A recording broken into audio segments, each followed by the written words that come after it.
Ahoj, hej, Jablko. Ahoj, Šumen.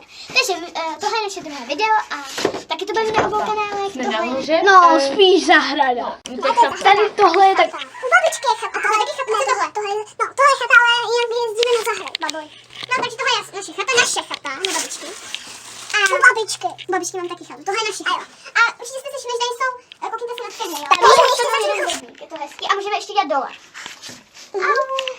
Tak já slezem dole. Tak slezem ještě dolů a ukážeme vám to i dole.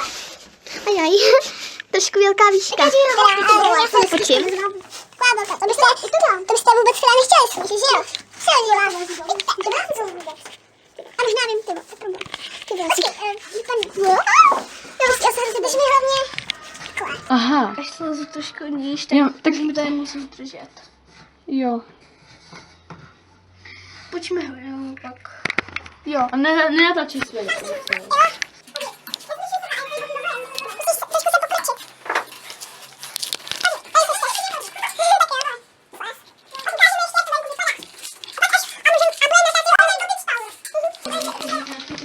Jo a ještě musím říct, že budeme natáčet i na dovolení a to pojedeme do Stojice. Zrovna zítra. Zítra naučím další video.